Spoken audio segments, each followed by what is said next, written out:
ಲೋಕಸಭೆಯಲ್ಲಿ ಮಹಿಳಾ ಮೀಸಲಾತಿ ಮಸೂದೆ ಸೋಲಿಗೆ ಕಾಂಗ್ರೆಸ್ ಪಕ್ಷ ಕಾರಣವೆಂದು ದೇಶದ ಪ್ರಧಾನಮಂತ್ರಿಯಿಂದ ಹಿಡಿದು ಬಿಜೆಪಿ ನಾಯಕರೆಲ್ಲರೂ ಸುಳ್ಳಿನ ಹೇಳಿಕೆಯಲು ನೀಡುತ್ತಿದ್ದಾರೆ ಎಂದು ಕಾಂಗ್ರೆಸ್ ಮಹಿಳಾ ಮುಖಂಡೆ ಕುಸುಮಾ ಹನುಮಂತರಾಯಪ್ಪ ಆರೋಪಿಸಿದರು. ಸುದ್ದಿಗೋಷ್ಠಿಯಲ್ಲಿ ಮಾತನಾಡಿದ ಅವರು, ಮಹಿಳೆಯರಿಗೆ ದೇಶದಲ್ಲಿ ಸಾಮಾಜಿಕ, ಆರ್ಥಿಕ, ಶೈಕ್ಷಣಿಕ ಮತ್ತು ರಾಜಕೀಯವಾಗಿ ಸ್ವಾತಂತ್ರ್ಯ ದೊರೆಯುತ್ತಿರುವುದು ಕಾಂಗ್ರೆಸ್ ಪಕ್ಷದ ಕೊಡುಗೆಯಾಗಿದೆ. ಲೋಕಸಭಾ ವಿಶೇಷ ಅಧಿವೇಶನದಲ್ಲಿ ಮಹಿಳಾ ಮೀಸಲಾತಿಗೂ ಹೆಚ್ಚಾಗಿ ಕ್ಷೇತ್ರ ವಿಂಗಡಣೆಯ ಉದ್ದೇಶವಿತ್ತು ಎಂದರು. ಮಹಿಳಾ ಮೀಸಲಾತಿ ಜತೆಗೆ ಕ್ಷೇತ್ರವಾರು ವಿಂಗಡಣೆಗೆ ವಿರೋಧ ವ್ಯಕ್ತವಾಗಿ ಮಸೂದೆ ಜಾರಿ ವಿಫಲವಾಯಿತು.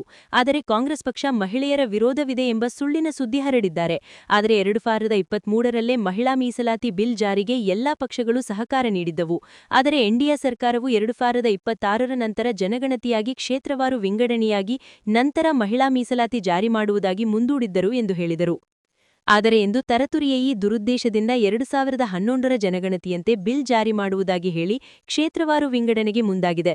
2016ರಿಂದಲೂ ಎನ್ಡಿಎ ಅಧಿಕಾರದಲ್ಲಿದ್ದು ಮಹಿಳೆಯರ ಪರ ಕಾಳಜಿ ಇದ್ದರೆ 543 ಕ್ಷೇತ್ರಗಳಲ್ಲೇ ಮಹಿಳಾ ಮೀಸಲಾತಿ ತರಬಹುದಿತ್ತು ಎಂದರು.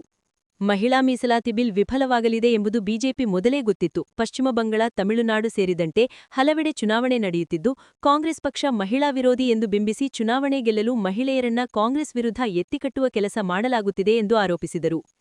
ಏನು ಲೋಕಸಭೆಯಲ್ಲಿ ಮಹಿಳಾ ಮೀಸಲಾತಿ ಬಿಲ್ ಅನ್ನ ಕಾಂಗ್ರೆಸ್ ಪಕ್ಷ ವಿರೋಧಿಸಿತು, ಅದರ ಸೋಲಿಗೆ ಕಾರಣವಾಯಿತು ಅಂತ ಹೇಳಿ ಭಾರತೀಯ ಜನತಾ ಪಕ್ಷದವರೇನು ಆರೋಪವನ್ನು ಮಾಡ್ತಾ ಇದ್ದಾರೆ.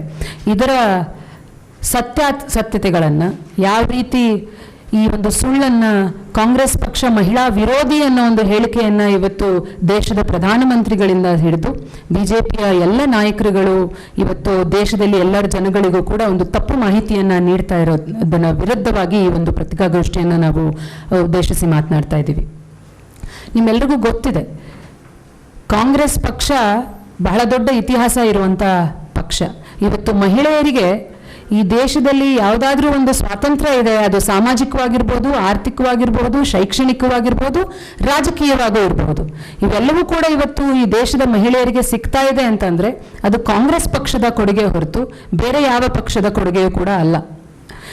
ಈ ಒಂದು ಲೋಕಸಭಾ ಮೊನ್ನೆಯಷ್ಟೇ ವಿಶೇಷ ಅಧಿವೇಶನವನ್ನ ಬಿಜೆಪಿಯವರು ಕರೆದು ನಾರಿ ಶಕ್ತಿ ವಂದನ ಅಭಿಯಾನ್ ಅಂತ ಹೇಳಿ ಕ್ಷೇತ್ರ ಮರುವಿಂಗಡಣೆಯ ಜೊತೆಗೆ ನಾರಿ ಶಕ್ತಿಯ ಬಿಲ್ಲನ್ನು ಪಾಸ್ ಮಾಡಲಿಕ್ಕೆ ಅನುವು ಮಾಡಿಕೊಡ್ಬೇಕು ಅಂತ ಹೇಳಿ ವಿಶೇಷ ಅಧಿವೇಶನವನ್ನು ಕರೆದ್ರು.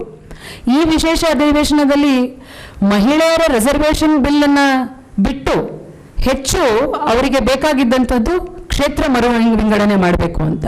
ಆ ಕ್ಷೇತ್ರ ಮರುವಿಂಗಡಣೆ ಯಾವ ರೀತಿ ಮಾಡಬೇಕು ಅಂತಂದ್ರೆ ದಕ್ಷಿಣ ರಾಜ್ಯಗಳಿಗೆ ಏನು ಅನಾನುಕೂಲ ಆಗೋ ರೀತಿಯಲ್ಲಿ ಅವರಿಗೆ ಉತ್ತರ ಭಾರತಕ್ಕೆ ಹೆಚ್ಚಿನ ಸ್ಥಾನಗಳನ್ನು ಕೊಟ್ಟು ದಕ್ಷಿಣ ಭಾರತರಿಗೆ ಅನಾನುಕೂಲ ಆಗೋ ರೀತಿಯಲ್ಲಿ ಇವತ್ತು ಮಹಿಳಾ ಮೀಸಲಾತಿಯ ಹೆಸರಿನಲ್ಲಿ ಕ್ಷೇತ್ರ ಮರುವಿಂಗಡಣೆಯ ಬಿಲ್ಲನ್ನು ಪಾಸ್ ಮಾಡೋ ಉದ್ದೇಶದಿಂದ ವಿಶೇಷ ಅಧಿವೇಶನವನ್ನು ಕರೀತಾರೆ. ವಿರೋಧ ಪಕ್ಷದವರ ಒಂದು ವಿರೋಧದಿಂದ ಈ ಒಂದು ಬಿಲ್ ಫೇಲ್ ಆಗುತ್ತೆ. ಆದರೆ ಆಚೆ ಬಂದು ಅವ್ರು ಹೇಳುವಂಥದ್ದು ಏನು, ಕಾಂಗ್ರೆಸ್ ಪಕ್ಷ ಮಹಿಳಾ ವಿರೋಧಿ ಇದೆ, ಕಾಂಗ್ರೆಸ್ ಪಕ್ಷ ಮಹಿಳಾ ಮೀಸಲಾತಿ ಬಿಲ್ಲನ್ನು ವಿರೋಧಿಸ್ತು ಅಂತ ಹೇಳಿ ಒಂದು ಸಂದೇಶವನ್ನು ನೀಡ್ತಾರೆ. ಆದರೆ ಸೆಪ್ಟೆಂಬರ್ 2023ರಲ್ಲೇನೆ ಮಹಿಳಾ ಮೀಸಲಾತಿ ಬಿಲ್ ಪಾಸ್ ಆಗಿದೆ. ಗೋಷ್ಠಿಯಲ್ಲಿ ಕಾಂಗ್ರೆಸ್ ಜಿಲ್ಲಾಧ್ಯಕ್ಷ ಸಿಡಿ ಗಂಗಾಧರ್, ಮಹಿಳಾ ಸಮಿತಿ ಜಿಲ್ಲಾಧ್ಯಕ್ಷೆ ಶುಭದಾಯಿನಿ, ರಾಜ್ಯ ಸಣ್ಣ ಕೈಗಾರಿಕೆಗಳ ಅಭಿವೃದ್ಧಿ ನಿಗಮದ ಉಪಾಧ್ಯಕ್ಷೆ ವಿಜಯಲಕ್ಷ್ಮಿ ರಘುನಂದನ್, ಶಾರದಾ ರಮೇಶ್, ಪಲ್ಲವಿ, ಮಂಗಳಮ್ಮ ಇದ್ದರು.